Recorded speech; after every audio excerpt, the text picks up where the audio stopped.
Rendez-vous, le podcast qui fabrique et consolide votre réseau d'apporteurs d'affaires.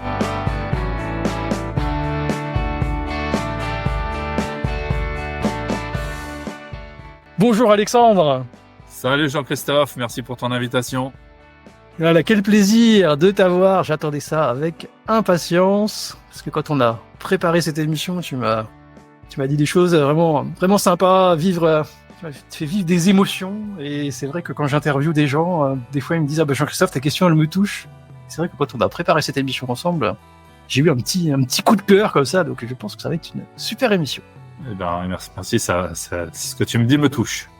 On va passer à un moment ensemble où il y aura 3 grandes parties. Dans la première partie, tu vas nous raconter un peu ton cheminement professionnel, hein, le Alexandre du travail, comment il a évolué au fil des ans, quelle a été sa formation. L'idée, c'est que ceux qui nous écoutent comprennent qui tu es, d'où tu viens, quel est ton cheminement, ton évolution, et fassent des ponts avec ce que tu fais aujourd'hui, des liens avec ce que tu fais aujourd'hui. Après, tu auras ta carte blanche, 1 minute, et pas plus, j'insiste, parce que l'idée après c'est de la repartager en mode extrait sur les réseaux sociaux. 1 minute, pas plus, où tu nous pitcheras peut-être un coup de gueule, un coup de cœur, ce que tu veux, un coup de pub. 1 minute qui t'appartient totalement. Et puis après on essaiera, même pas, on fera mieux qu'essayer, on répondra à la question comment monter son club de networking avec l'exemple du cercle des gens bien et bienveillants. C'est ok pour toi ? C'est parfait pour moi. Ok, c'est parti Alexandre. Alors vas-y, présente-toi comme le veut la tradition dans cette émission. Un pitch de 30 secondes pour se présenter. À toi de jouer. 30 secondes, donc bonjour à tous, je suis Alexandre Favre, j'ai 48 ans, 2 enfants, je suis parisien et je suis depuis 2018 le fondateur d'un club de networking qui s'appelle le CGBB et les initiales veulent dire Cercle des gens bien et bienveillants. Yes, super. On sent l'habitude de pitcher. C'est super. Alors, Alexandre, remontons le temps. C'est l'exercice imposé, c'est l'exercice de style imposé dans cette émission. Le Alexandre d'il y a 20 ans, qu'est-ce que tu as fait comme bac, Alexandre, avant d'en arriver là où tu en es aujourd'hui? Quel a été ton chemin?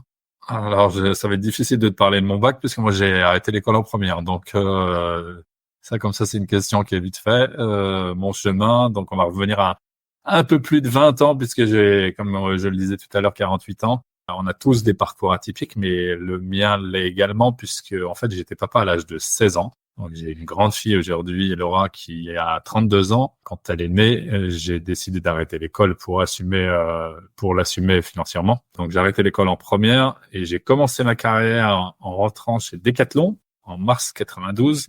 À l'époque, c'était une petite entreprise. C'est pas la multinationale qu'on connaît aujourd'hui.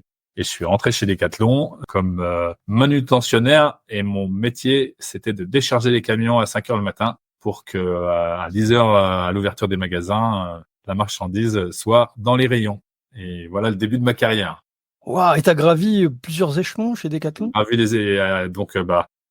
C'est une entreprise assez exceptionnelle qui je sais pas comment c'est aujourd'hui, mais à l'époque où j'y étais, on ouvrait entre 10 et 15 magasins par an. Donc, quand on était travailleur, qu'on avait un peu de volonté de talent, on gravissait rapidement les échelons. Donc, je suis pas resté longtemps à décharger des camions. Rapidement, j'ai été vendeur et puis j'avais pas 18 ans, 17 ans et demi. Je sais pas si le record a été battu depuis, mais j'ai été le plus jeune responsable de rayon à l'époque, où j'ai pris la responsabilité d'un rayon tennis-golf. Et puis après, chez Decathlon, on évoluait en fonction de la taille des rayons et du chiffre d'affaires. Et j'ai occupé différents postes de responsable de rayon. Et je suis resté dans cette entreprise jusqu'au 31. J'ai fermé le dernier magasin dont j'avais la responsabilité le 31 décembre 1999. J'ai fermé les clés et je suis venu ramener les clés le 2 janvier. Et qu'est-ce que t'as appris alors dans cette grande enseigne? Mais chez Decathlon, quand tu sors de l'école et surtout en première, tu sais absolument rien. Donc, j'ai absolument tout appris. Alors après, la chance du métier du commerce, c'est que c'est peut-être le seul métier qu'on peut faire sans diplôme. On peut difficilement être notaire, avocat ou médecin sans avoir fait des études dans ces domaines d'activité. Le commerce, et on a plein d'exemples en France et dans le monde. On peut y arriver vraiment en étant complètement autodidacte. Et donc, chez Decathlon, j'ai appris le commerce, le merchandising, l'animation d'équipe, le recrutement. En plus, on avait une grosse école de formation à Villeneuve-d'Ascq, au siège de l'entreprise. Donc, dès qu'on intégrait le poste de responsable de rayon, on passait plusieurs semaines à Villeneuve-d'Ascq, on était formé sur les différents métiers. Et moi, je te parle d'un temps où on passait nos commandes sur Minitel, après on était Lost 400. C'était loin des réseaux sociaux, des emails et tout ça. Hein. C'était une autre époque. C'était bien avant Martine Aubry. Donc, on était dans une entreprise où on travaillait 70 heures par semaine, mais dans une ambiance incroyable. À l'époque, les personnes les plus âgées avaient 30 ans, quoi. Donc, c'était vraiment que des jeunes. Et donc, je m'y suis fait plein d'amis et j'ai appris énormément de choses. Et d'ailleurs, à l'époque, je ne sais pas si c'est encore le cas aujourd'hui, on disait que quand on était chez Decathlon, qu'on pissait bleu, la couleur de l'enseigne. Et quand j'ai quitté Decathlon pour l'entreprise suivante pour laquelle j'ai bossé, longtemps on me disait, et longtemps après, on m'a dit, tu pisses encore bleu, quoi. Ah ouais, c'est excellent. Il y a une vraie culture Decathlon. Ah ouais, Ça m'étonne pas. Hein.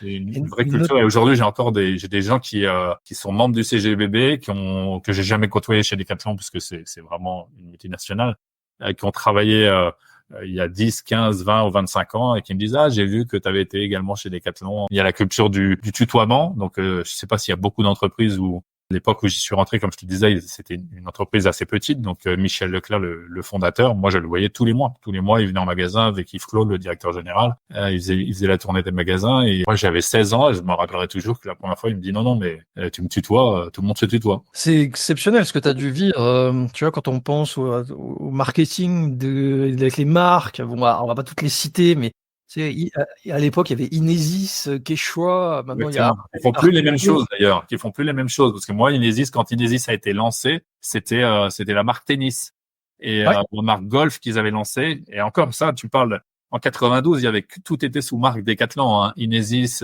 toutes les marques qu'ils ont créées après. J'y étais à l'époque, mais c'est dans les années, je vais dire 97, 98 par là. Et les marques après ont changé. Quechua est resté sur la montagne, mais Inesis est passé du tennis au golf. Le golf, ça s'appelait Green, je sais plus si c'était Greenwood.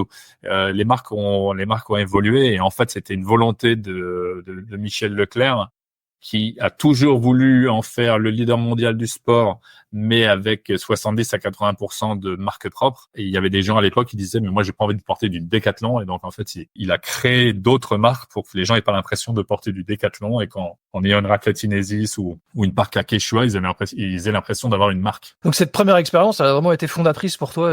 Aujourd'hui, Oui, elle m'a appris plein de choses au niveau technique. Comme je te disais, la vente, le management, le recrutement, le merchandising, mais elle m'a surtout donné le goût du travail et les valeurs du travail. Et qu'est-ce que tu as occupé alors derrière comme autre poste? Alors après Decathlon, j'ai pris la direction France d'une marque qui s'appelle Norcels. Norcels, c'est la plus grande marque de voile de bateau au monde. Donc pour ceux qui s'intéressent à la voile ou au surf, pas au surf mais kitesurf ou planche à voile, c'est vraiment la plus grosse marque de voile au monde. D'ailleurs, les 40 bateaux du Vendée Globe sont tous équipés de voiles Norcels.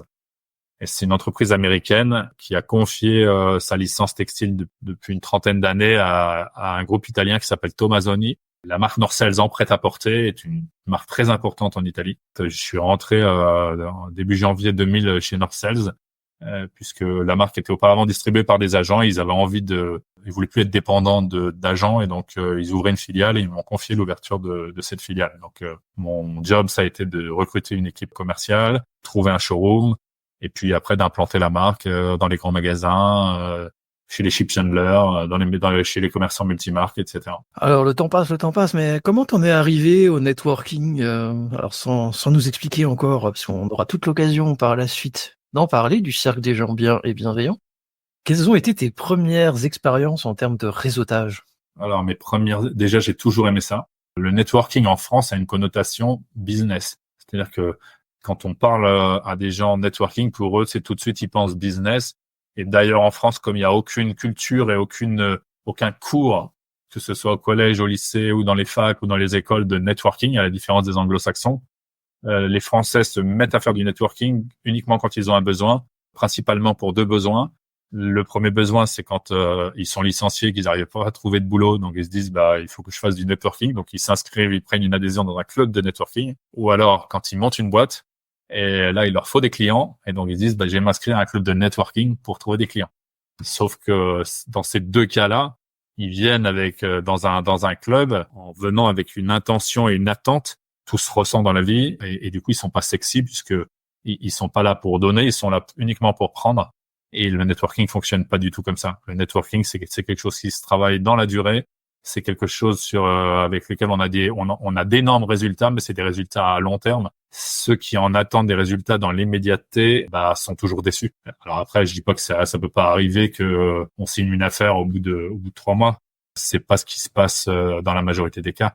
Et donc le réseau s'entretient tout au long de la vie. Il faut y venir par amour de l'autre, par curiosité de l'autre, en ayant envie d'apporter aux autres. Et puis après, si il y a un retour, c'est parfait, mais il faut pas le faire dans ce cas-là. Mais le réseau, il sert, moi, il me sert au quotidien, et je pense que ceux qui ont des réseaux étoffés, ça leur sert au quotidien. Ça sert à trouver une location d'une maison en Corse si on a envie de partir en Corse. Ça sert à trouver une place en crèche alors qu'aujourd'hui il y a de moins en moins de places. Ça sert à trouver une place dans la bonne école où on veut mettre ses enfants alors qu'on fait pas partie de la carte pour mettre ses enfants dans cette école-là. Ça sert à avoir un rendez-vous rapidement chez un cardiologue ou chez un dermatologue quand ça met 6 mois si on n'en a pas. Rendez-vous, le podcast. C'est chez Decathlon que tu as appris à réseauter comme ça? Non, en fait, j'ai eu la chance, c'est vraiment une chance de commencer ma carrière chez Decathlon au plus bas de l'échelle avec certains de mes collègues qui savaient, j'avais certains manutentionnaires avec moi qui savaient même pas lire, même pas écrire. Et j'ai eu la chance de grandir rapidement dans mes différentes fonctions et donc de côtoyer la différence. Et j'ai toujours trouvé que il y avait de la richesse partout, qu'il y a de la richesse chez tout le monde. Et j'ai eu envie de cultiver cette différence. Et d'ailleurs, ma conviction, c'est que le patron du CAC 40, d'une grosse boîte du CAC 40, il a des choses à apprendre à un ouvrier ou à un agriculteur, mais que l'ouvrier ou l'agriculteur, ils ont plein de choses à apprendre au patron du CAC 40. Et en fait, la richesse de notre monde, c'est notre diversité. Et donc, je me suis toujours intéressé à plein de choses. J'adore, par exemple, regarder faire des gens qui savent faire des choses que je ne sais pas faire. À un moment donné de ma vie, je suis tombé amoureux des ferronniers d'art. Et je passais des heures à regarder des ferronniers taper sur leur forge et affiner une volute. Et je me disais, mais c'est incroyable de taper sur pour affiner une volute, on prend une barre de fer qui est carrée au niveau de son diamètre. Et en tapant dessus, il faut l'affiner, mais il faut qu'elle garde toujours la même largeur. Et ça, j'ai toujours trouvé que c'était un talent incroyable. Et j'adore regarder et donc ces gens-là qui ont un métier qui, pour certains, c'est pas du tout intéressant, moi, ça me passionne et je trouve que ces gens-là ont plein de choses à raconter. Et donc, voilà, j'ai toujours adoré ça. J'ai travaillé pour une entreprise dont le président était vice-président du MEDEF. Et donc, j'ai été pas mal d'années au MEDEF à la commission développement et innovation. Là, j'ai développé également pas mal mon réseau. Et puis après, tout au long de ma carrière, en fait, j'ai travaillé pour 7 ou 8 entreprises et j'ai toujours aimé maintenir les liens, que ce soit avec des collègues, que ce soit avec des fournisseurs, que ce soit, je pratique beaucoup de sport, donc que ce soit au sport, que ce soit avec les parents d'école, c'est quelque chose que j'ai en moi. Je suis curieux de l'autre et donc j'aime découvrir les gens. Oui, c'est ça, c'est ce que tu dis. Tout le monde peut apporter à tout le monde. C'est ce que tu exprimes. C'est un peu. Alors, ce serait peut-être te faire une injure que de dire que c'est une seconde nature le networking chez toi. S'il faut peut-être plutôt dire c'est dans ta nature, c'est ça. Oui, c'est vraiment dans ma nature. J'aime vraiment ça et j'aime surtout me laisser surprendre. Je trouve qu'il y a trop de gens qui, avant d'aller à un événement quel qu'il soit, ont envie de savoir mais qui y aura à l'événement. Et moi, j'aime me laisser porter. Je trouve que quand on va quelque part, mais c'est comme ça dans la vie de tous les jours en fait. Quand on a des attentes, on est toujours déçu. Quand on fait des choses sans aucune attente, on n'aura peut-être rien, mais on a des chances d'être agréablement surpris. J'invite moi les gens à se laisser porter parce que la rencontre, elle se fait aussi bien à la caisse du supermarché que dans une salle d'attente de médecin, que dans une salle de sport. Enfin, ça se fait partout. Si on est ouvert à la rencontre, elle se fait partout. Et donc, en fait, le networking, c'est pas seulement adhérer à un club de networking. Networking au sens littéral du terme, développer son réseau, faire des rencontres, agrémenter son carnet d'adresses, ça se fait absolument partout. Moi, j'adore à la caisse du supermarché, quelqu'un qui pose un produit sur le tapis roulant et entamer la conversation par rapport à ce qu'il a posé. Alors après, il y a des gens qui aiment pas du tout, donc ils vont baisser les yeux ou pas du tout répondre ou faire une grimace, etc. Mais il y a des gens qui adorent ça, donc ils vont répondre et ça enclenche la discussion. Et puis des relations dans la vie, il y a des relations qui durent toute une vie, mais il y a des relations qui durent 1 heure et qui sont merveilleuses. Oui, c'est un peu qu'on appelle le small talk. Le fait Moi, j'ai beaucoup appris ça avec mes grands-parents. Quand on allait au supermarché à côté de chez mes grands-parents, quand j'allais avec l'un ou avec l'autre, j'ai toujours été admiratif de la faculté qu'ils avaient à parler avec les vendeuses, les caissières. C'était toujours un moment sympa qui passait avec eux. Qui se fait encore aujourd'hui beaucoup sur les marchés. Sur les marchés, les commerçants sont vachement avant. Exactement. Bon, le temps passe. Il est vraiment venu le moment pour toi de nous parler de ta carte blanche, Alexandre. C'est parti, 1 minute. Alors, moi, carte blanche, tu m'as un peu perturbé tout. Tu avais envie que je te parle tu m'as demandé de mon envie de diversité par rapport aux problèmes qu'il y a dans le monde, etc. Parce qu'effectivement, je suis convaincu que les mots MAUX du monde actuel viennent de la peur de nos différences et qu'il faut que les gens n'aient pas peur de la différence, ils aillent se confronter à la différence. Mais ma carte blanche, à moi, celle que j'avais préparée quand tu m'as demandé de préparer l'émission, c'est d'inviter tous celles et tous ceux qui nous écoutent à aller donner leur sang. Il y a des choses qu'on peut pas faire, on peut pas aider toutes les associations parce que financièrement il y a des gens qui peuvent pas le faire, mais quasiment tout le monde peut aller donner son sang. Moi, je suis donneur depuis des années. Je trouve que c'est quelque chose c'est quelque chose qu'on peut faire régulièrement. On peut faire 4 fois par an. Ça prend 1 heure de notre temps, donc c'est rien 1 heure dans notre vie.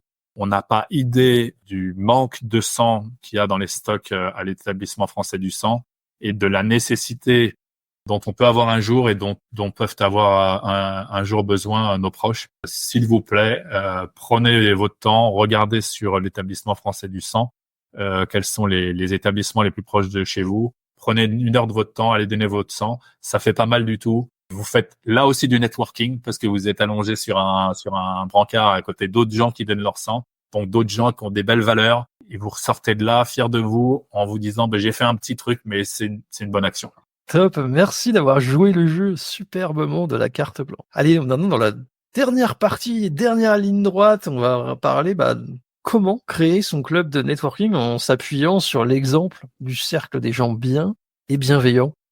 Alors peut-être juste avant de rentrer dans le vif du sujet, comment est-ce que tu as basculé, parce que tu es entrepreneur pour le coup, avec ce réseau, avec ce club?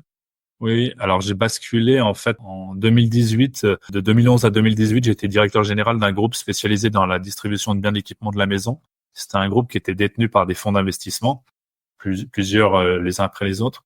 J'ai pris beaucoup de plaisir dans ce groupe, mais évidemment, quand on travaille pour un fonds d'investissement, il y a un besoin de rentabilité à très court terme, puisqu'un fonds investit de l'argent dans une boîte parce qu'il croit dans cette boîte. Il permet à cette boîte de se développer rapidement à périmètre comparable et puis en faisant des achats de concurrents.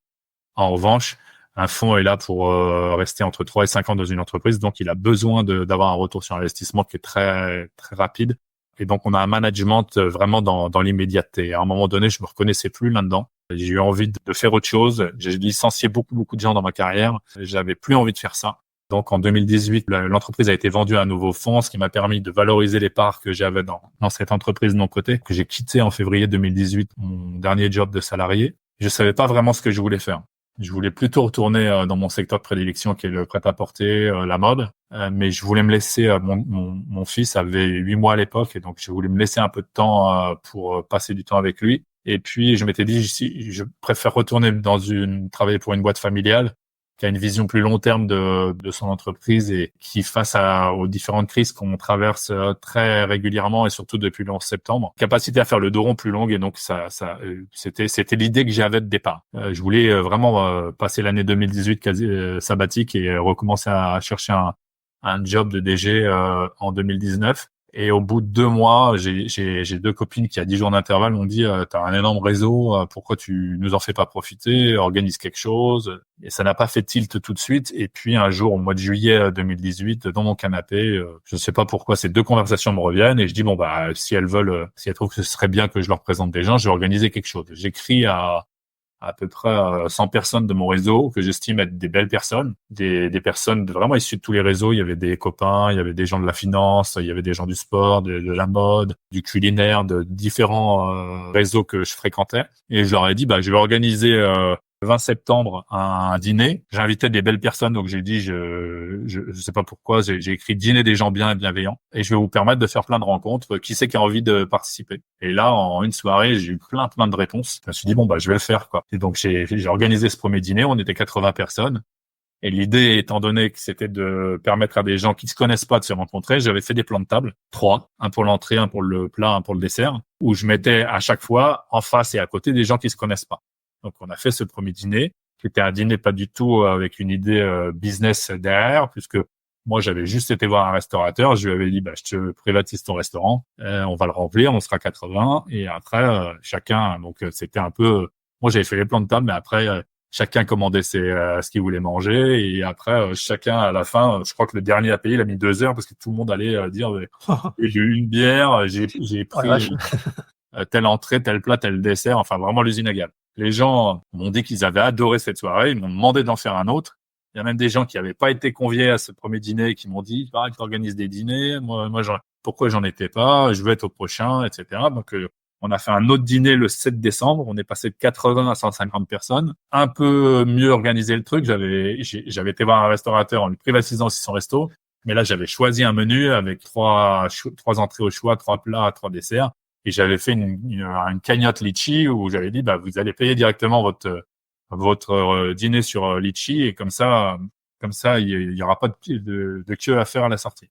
Et les gens ont adoré. Il y a beaucoup de gens qui m'ont dit tu sais pas ce que tu veux faire dans la vie, tu as envie de donner un nouveau sens à ta vie, tu as cette capacité de réunir les gens, de réfléchir à quelque chose.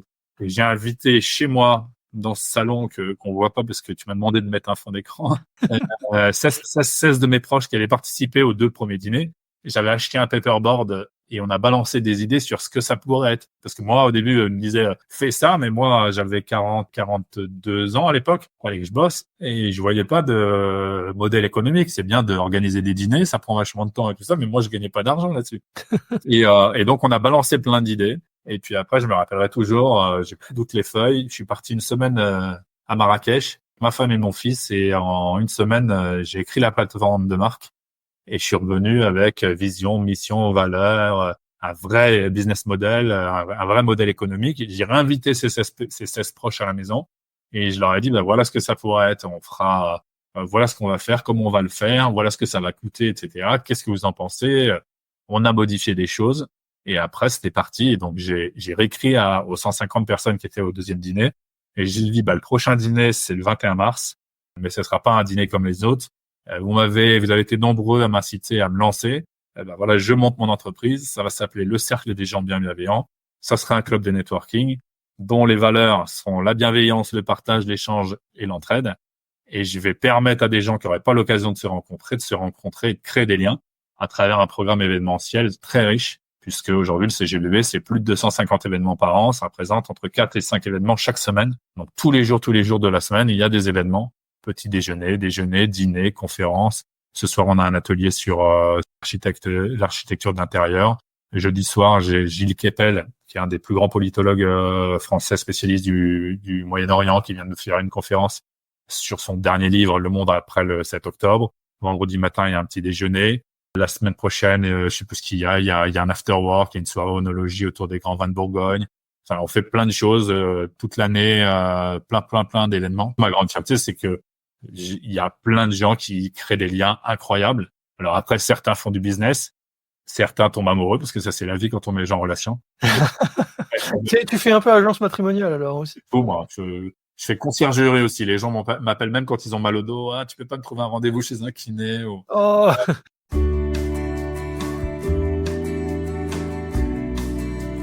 Rendez-vous, le podcast.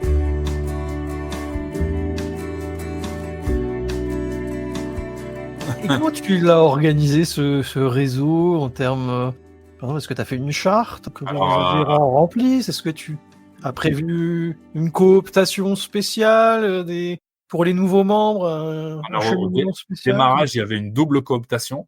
Il fallait avoir un double parrainage. Il fallait avoir 2 personnes des 17 que nous étions sur le lancement, là, les dont je t'ai parlé. Il fallait que 2 personnes valident le membre.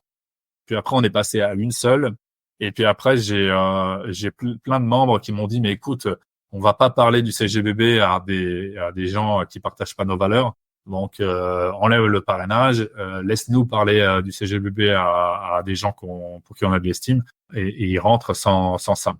Et donc, j'ai dit, on va faire le test. Et en fait, on a un nom qui fait que ceux qui partagent pas nos valeurs nous rejoignent pas, ont pas envie de nous rejoindre parce qu'ils ont l'impression que c'est un truc de bisounours, que c'est pas sérieux, etc. Donc, en fait, j'ai la chance d'avoir un nom qui fait un tri sélectif. Ah, ça c'est intéressant. Et finalement, depuis, j'ai eu à sortir en 6 ans 4 personnes qui étaient vraiment pas dans les valeurs et à qui j'ai coupé les accès. Mais sinon, on a que des belles personnes. Alors après, on partirait pas tous en vacances les uns les autres, hein, parce que C'est de l'humain, quoi. Ça. mais l'important c'est qu'il y a du respect, il y a de l'écoute, il y a de la tolérance. Et après, c'est la vie, hein. Donc dans la vie, on n'a pas du feeling avec tout le monde.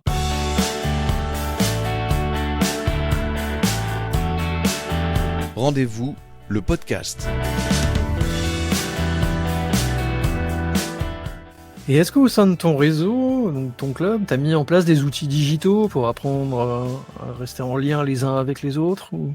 Alors nous, il y a un annuaire des membres. Donc quand on est membre quand on a payé son adhésion, on intègre l'annuaire des membres et on a accès à l'annuaire des membres. Donc les membres peuvent se connecter directement parce que sur la fiche de chacun, il y a la photo, le nom, le prénom, la profession, les passions, celui qui a besoin d'un avocat en droit des affaires ou en patrimonial, ou un notaire, il va taper notaire, il va avoir tous les notaires qui sortent, il peut contacter. Celui qui veut se mettre à la guitare, il va taper dans le moteur de recherche de l'annuaire guitare, il va voir ceux qui ont mis guitare dans leur annuaire, et il peut contacter la personne en disant, tiens, je suis membre du CGBB comme toi, j'ai envie de me mettre à la guitare, est-ce que ça te dirait qu'on en fasse ensemble? Trop bien. De faire un tennis ou un golf. Allons faire un tennis ensemble, trop bien. Cette faculté de connecter les gens entre eux, t'as des belles histoires à raconter, tu disais l'agence matrimoniale. Non, j'ai pas dit agence partenaire, je veux pas que le CGBB soit... Mais voilà, mais t'as quand même réussi. Il se trouve qu'on a eu un mariage au CGBB. Il y a eu un mariage, ok. Ouais, super. Deux personnes, en plus un Bordelais et une Parisienne qui se sont rencontrés au CGBB, qui sont tombés amoureux et qui se sont mariés. Mais moi, mon métier, c'est créateur de liens. C'est de permettre à des gens de créer des liens.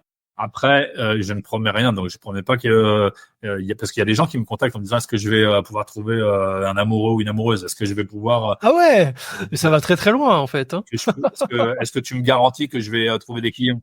Moi, je garantis rien du tout. Moi, je garantis que je vais te permettre de faire des belles rencontres. Ouais. Tu vas rencontrer plein de gens différents et tu vas t'ouvrir l'esprit et les chakras à plein de choses. Tu vends ton produit, ton service, tu tombes amoureux, tu fais des copains et tout ça. Je promets pas ça. Moi, je promets qu'en venant à mes événements, tu vas rencontrer plein de gens différents et plein de belles personnes. Et tu arrives à traquer, entre guillemets, des indicateurs clés de performance pour savoir combien il y a de connexions entre les membres, des recommandations comme dans certains réseaux très carrés. Non, ça n'est pas... Ok. Et en termes d'animation de communauté, vous êtes uniquement sur un annuaire ou vous avez des WhatsApp, des choses comme ça? On a des groupes WhatsApp, on a l'annuaire, on a une newsletter, et puis après, les gens se retrouvent énormément physiquement puisque mes événements sont en présentiel. Alors, j'ai des événements hybrides, mais les événements sont en présentiel, donc les gens viennent se rencontrer. Et quelles sont les prochaines étapes alors pour le club? Les prochaines étapes, nous, on a un modèle vertueux où 99% des événements sont animés par nos propres membres. Donc aujourd'hui, on est à un peu plus de 750, qui représente, un peu plus de 100 professions, compétences de professions différentes. Et ce qui fait qu'on a un programme événementiel très riche et très varié. Et donc, plus la communauté, elle grandit, et plus on a une richesse d'événements importante. Donc, en fait, moi, les étapes, c'est continuer à développer la diversité, puisque le créneau du CGBB, c'est la diversité. Hein. Moi, ce qui m'intéresse, c'est de permettre à des gens qui n'auraient pas l'occasion de se rencontrer. Je suis vraiment pour le dépassement de l'entre-soi. Mais d'ailleurs, sur le fronton de nos mairies, il y a écrit partout liberté, égalité, fraternité. Et moi, j'aime liberté, diversité, fraternité. Je trouve que le monde serait triste si on était tous, qu'on faisait tous la même taille, qu'on avait tous la même intelligence, qu'on s'habillait tous pareil, etc. Moi, je trouve que la diversité de croyances politiques, religieuses, de couleur de peau, de taille, de poids, de ce que tu veux, je trouve que c'est ça qui fait notre richesse. Et donc, j'invite à la diversité. Le projet, c'est de continuer à développer cette diversité. Et donc les 700 membres, ils sont répartis. C'est un seul club ou Il y a un seul club. Il y a pas des antennes. Non, il n'y a pas d'antenne. J'ai eu des antennes que j'ai fermées. Un seul club, un seul annuaire des membres. Après, j'ai des membres qui sont en province, j'ai même des membres qui sont à l'étranger. C'est des gens qui sont tous amenés pour des raisons personnelles ou professionnelles à venir de temps en temps à Paris. Donc, dès qu'ils viennent à Paris, ils viennent à des events. Et sinon, comme 50% de nos événements sont hybrides, par exemple, demain, jeudi soir, pour la conférence de Gilles Kepel, je sais que j'aurai à peu près 20% des gens qui vont suivre la conférence en visio. Oh, excellent. Et tu utilises quels outils pour faire ça? Je fais ça avec Zoom. Tu fais ça Zoom, mais t'as tes propres prestats qui le font, tu le fais toi-même? Moi, le CGBB, c'est ma main droite et ma main gauche. Ah oui, tu fais appel à Ah, c'est toi? Ok. Je fais tout.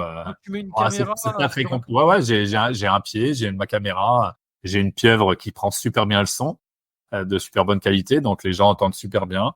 Tout est parfait. Je demande aux gens qui sont en visio de couper leur micro, et quand elles veulent poser une question à l'intervenant, elles lèvent la main et elles ouvrent leur micro, elles posent la question. Ça fonctionne super bien.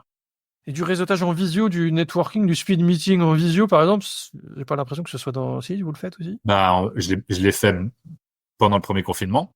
Parce que oui, forcément. On n'a jamais arrêté de travailler, et pendant le confinement, le vrai, le premier, j'avais dit à mes membres, je vous laisse pas tomber, donc tant qu'on sera confiné, je vous ferai des événements tous les jours et tout sera gratuit. Et donc j'ai fait des événements tous les jours, et parfois on était 90 personnes en visio, donc on a commencé avec des trucs moyennement intéressants comme tout le monde, avec les apéros. Alors tout le monde était là, mais ça se coupait la parole, c'était impossible, etc. Donc après j'ai amené des vrais sujets, donc on a fait des groupes de soutien. Il y a des gens qui vivaient très mal l'enfermement, donc on a fait des groupes de soutien. On a fait du co-développement. On a fait des conférences. J'étais tombé sur l'émission de Cyril Lignac sur M6. Du coup, comme on a une chef au CGBB, je lui ai dit tiens, on va faire ça une fois par semaine. On va faire des cours de cuisine comme Lignac sur M6. Donc 2 jours avant, elle nous donnait les ingrédients à acheter. Et puis après, on était 90 devant notre écran et sur notre cuisine à faire la recette en même temps qu'elle, à nous dire ce qu'il fallait faire étape par étape, enfin des trucs géniaux. Et il y a des gens on a eu beaucoup de nouveaux membres pendant cette période qui ont rejoint. Les événements étaient gratuits, mais l'adhésion, elle était toujours payante. Et beaucoup de gens qui nous ont rejoints pendant cette période et qui après, je me rappellerai toujours la réouverture des restos quand on a été libérés. Petit déjeuner, on devait être une 60aine de personnes, des gens qui ne se connaissaient pas, qui s'étaient vus qu'en visio et qui avaient qu'une envie, c'était se voir. Mais la visio fait quand même un peu le taf en termes de... Ouais, il y a des liens qui se créent. Premiers échanges. Alors bien sûr, après, on adore se rencontrer. Et du coup, depuis le déconfinement, tu continues de faire de temps en temps des trucs en visio? Non, en fait, avant le confinement, je faisais jamais de visio. Et après au déconfinement, il y a des gens qui m'ont dit, moi, ça m'intéresse quand même parfois, j'ai pas envie ou ils sont en province, ou alors ils sont à Versailles, ils ont pas envie de reprendre leur bagnole, de faire 40 minutes de route, surtout quand c'est l'hiver, qu'il fait nuit à 17h, etc. Et donc, ils préfèrent suivre en visio. Dès que l'événement peut être hybride, il est hybride. Une conférence comme ce soir, l'atelier sur l'architecture natale au jeudi, c'est hybride. Quand on fait une soirée onologie, ça peut pas être hybride. Donc. Et oui, par rapport au modèle économique, alors si je comprends bien, c'est un modèle avec de l'adhésion, un abonnement. Exactement. Et derrière, les événements payants, tu arrives à rentabiliser les événements? Non, les événements, il n'y a pas de modèle économique sur l'événement, il n'y a pas de marge sur l'événement. Ce qui fait vivre la société, c'est l'adhésion. Ouais, sur 700 membres, sur la France entière, du coup, plutôt parisien? Alors, il y a 85% des gens qui sont en Paris-Île-de-France. Mais on a des Nantais. Comment on peut t'aider?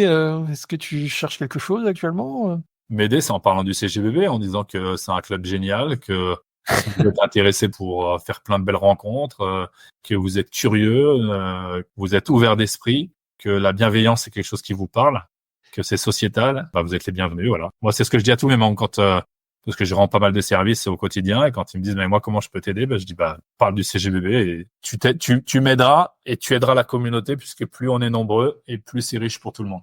Sourire, le réseau est partout, c'est ce que tu m'as dit la première fois qu'on a échangé. Exactement.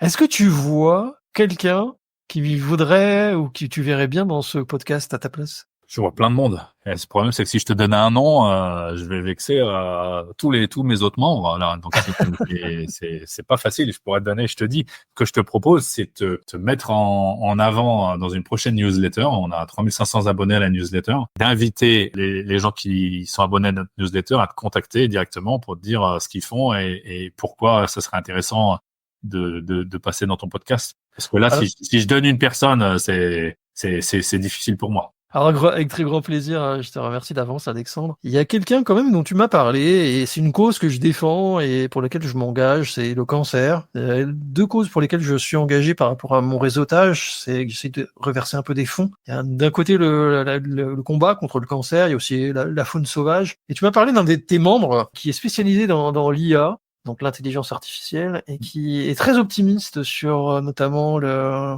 combat contre le cancer, donc pour les 10 prochaines années. Tu peux en dire un mot? C'est un Nantais comme toi, tu vois, on a des membres nantais. Emmanuel Garien, qui est spécialiste d'intelligence artificielle et qui passe ses journées à former des entreprises, des codires, des équipes à l'avancée de l'intelligence artificielle. Et il est intervenu encore récemment chez nous, il y a 3 semaines, un mois, et il nous a dit que l'IA, ça a du positif et du négatif. Hein. Donc, si c'est pas contrôlé par l'homme, ça peut être très dangereux. D'après lui, et je l'ai entendu à plusieurs occasions d'ailleurs, dans 3 à 5 ans, plus personne devrait mourir du cancer parce que l'IA va permettre de détecter beaucoup plus tôt le cancer. Aujourd'hui, en fait, le cancer, s'il est soigné très tôt, il est facilement, j'y connais rien, je suis pas médecin, hein, mais en tout cas, on peut bien le soigner. Après, quand il est détecté à un stade trop avancé, il y a des métastases dans tout le corps et c'est mort. Et non seulement l'IA va permettre de le détecter plus tôt, mais en plus, au lieu de balancer de la chimio et des saloperies dans tout le corps, l'IA va permettre de cibler très exactement où faut envoyer le médicament pour aller détruire la tumeur. Et donc, c'est en ça qu'ils disent que l'IA, après, s'il tombe dans des mains de salopards, c'est aussi un moyen de créer des maladies, des virus comme le Covid ou des machins comme ça. Hein. Donc, mais en tout cas, d'après lui et d'après d'autres spécialistes que j'ai entendus sur le sujet, ça va être une révolution au niveau médical. Eh ben, tu vois, des belles rencontres, voilà. Des informations qui circulent, des nouveautés, de l'espoir. C'est tout ça qu'on veut vivre en réseautage. Ouais, exactement. Écoute, merci Alexandre. J'espère qu'on a fait un tour exhaustif de ton cercle des gens bien et bienveillants. On a dit tout ce qu'il y avait à dire. Et je te remercie beaucoup d'avoir répondu à mes questions. Et puis je te dis à très très bientôt. C'est moi qui te remercie, Jean-Christophe. Merci de m'avoir contacté sur LinkedIn. Merci pour ta proposition. Et j'espère te voir prochainement en vrai. Ah bah oui, carrément. Dès que je viens à Paris, je viens te voir.